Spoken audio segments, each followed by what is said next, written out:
എടോ, പ്രേമിക്കണം, പ്രണയിക്കണം. ആരെയാ? കണ്ടവന്റെ മകളെയല്ല, കണ്ടവന്റെ ഭാര്യയല്ല, സ്വന്തം ഭാര്യയെ പ്രണയിക്കടോ, സ്വന്തം ഭർത്താവിനെ പ്രണയിക്കൂ.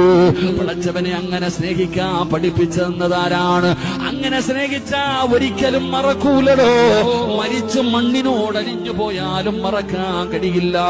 അതുകൊണ്ട് എന്റെ പ്രിയപ്പെട്ട പെങ്ങന്മാരോട്, പെങ്ങള്, ഭർത്താവിനെ ബഹുമാനിക്കണ്, ഭർത്താവിനെ ആദരിക്കണ്, ഭർത്താവിന് കൊടുക്കേണ്ട സ്ഥാനം കൊടുക്കണ്. അതുപോലെ തന്നെയാണ് ഭർത്താവിനോടും പറയാനുള്ളത്. വീട്ടിൽ നിൽക്കുന്നത് പടച്ചവനെ വേലക്കാരിയല്ല, അത് നിന്നെ പോലെ ഒരു ജീവനുള്ള, ആഗ്രഹമുള്ള, മോഹമുള്ള ഒരു പെണ്ണാണ്. അവൾക്ക് നൽകേണ്ട പരിഗണന കൊടുക്ക്. അതൊരു യന്ത്രമല്ല സഹോദര, അതൊരു മെഷീനല്ല സഹോദര.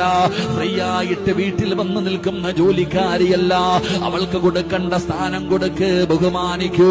അതുകൊണ്ട് എന്റെ പ്രിയപ്പെട്ടവരോട് പറയുകയാ, അങ്ങനെ പരസ്പരം സ്നേഹിച്ചു കഴിഞ്ഞ മരിച്ചാലും മറക്കൂല.